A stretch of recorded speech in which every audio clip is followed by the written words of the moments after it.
Ассаламу алейкум ва рахматуллахи ва баракатух. Құрметті мұсылман бауырлар, бүгінгі көтерілетін мәселе бұл намаздан кейін жасалынатын зікірге байланысты. Зікір деп тұрғанымыз бұл жерде намаз оқып болғаннан кейін аятул курси оқып, одан кейін таспих тартуға қатысты. Бұл зікір парыз намаздан кейін оқылама, әлде сүннет намаздарды оқып болғаннан кейін жасаламы? Міне нақты осы мәселеге қатысты болады бүгінгі қозғалатын әңгімеміз. Бұл мәселеде ғалымдарымыз екі түрлі пікірде болған. Пайғамбарымыздың саллаллаху алейхи вассалам зікірді парыз болған намаздан кейін жасағанын және Алла елшісінің кімде-кім парыз намаздарынан кейін деп басталатын хадистерді негізге алып, бір топ ғалымдар зікір намаздың парыз бөлігі аяқталғаннан соң жасалатынын айтқан.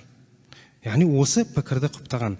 Парыз бөлігі, яғни сәлем берілгеннен кейін осы жерде зікір жасалады деп айтқан. Ал біздің Абу Ханифа мазхабының ғұламалары Муслимнің жинағында келген Айша анамыздың Алланың елшісі саллаллаху алейхи вассалам сәлем бергеннен кейін Аллахумма антас салам ва минкас салам табаракта я зал джалали вал икрам деп айтатындай уақыт қана отыратын еді деген хадисті негізге алып, зікір намаз толығымен, яғни сүннетімен орындалып болғасын жасалады деп айтқан.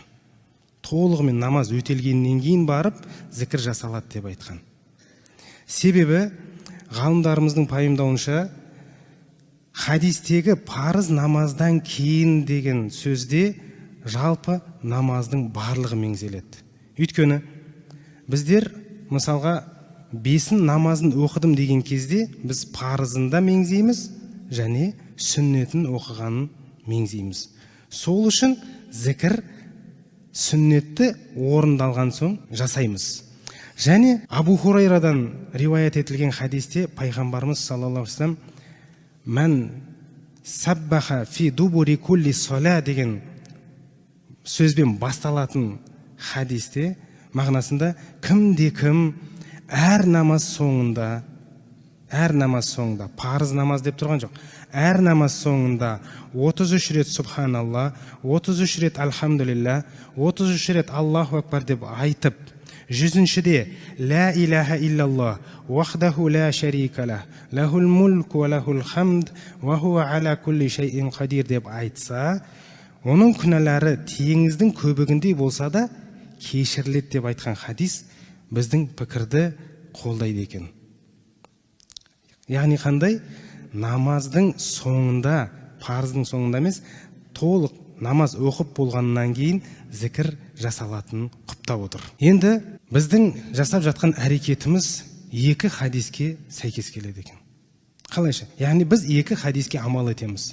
Оның бірі парыз намаздан кейін зікір жасауға қатысты айтатын болсақ, біздер сүннеті жоқ таң намазынан кейін, екінді намазынан кейінгі сияқты намаздарда зікірді парыз намаздан кейін оқимыз. Ал сүннеті бар намаздарда не істейміз? Айша анамыздан жеткен хадиске сәйкес амал етеміз. Қандай? Пайғамбарымыз саллаллаху алейхи вассалам намазда сәлем бергеннен кейін Аллахумма антас салам ва минкас салам табаракта я зал джалали вал икрам деп айтатындай уақыт қана отыратын еді деген хадиске амал етеді екенбіз. Яғни парыз оқып болдық па, сәлем беріп Аллахумма антас саламды айтқаннан кейін дереу біз сүннет орындауға кірісеміз. Және ғалымдарымыз осы зікірді мустахаб деп айтқан. Мустахаб амал деп қабылдаған. Ал енді сүннет мустахаб амалмен кешіктірілмейді деген. Сол үшін біздер не істейміз?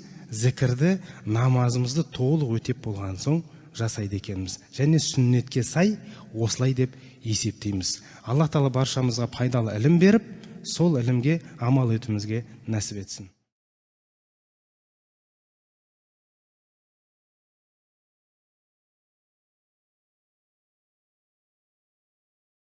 أعوذ بالله من الشيطان الرجيم. بسم الله الرحمن الرحيم. الله لا إله إلا هو الحي القيوم لا تأخذه سنة ولا نوم له ما في السماوات وما في الأرض من ذا الذي يشفع عنده إلا بإذنه يعلم ما بين أيديهم وما خلفهم ولا يحيطون بشيء من علمه إلا بما شاء وسع كرسيه السماوات والأرض ولا يؤوده حفظهما وهو العلي العظيم.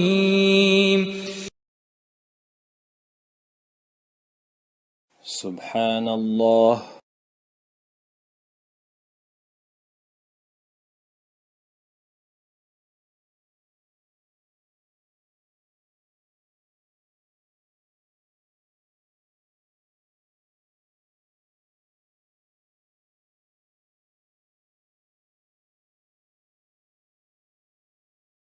الحمد لله.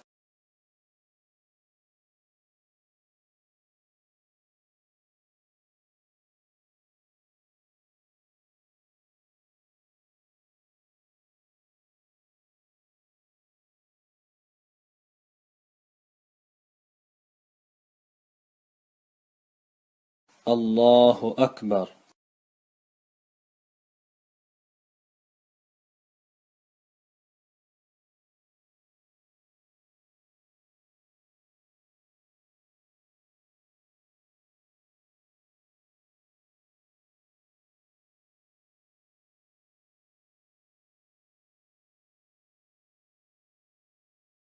لا إله إلا الله وحده لا شريك له له الملك وله الحمد وهو على كل شيء قدير.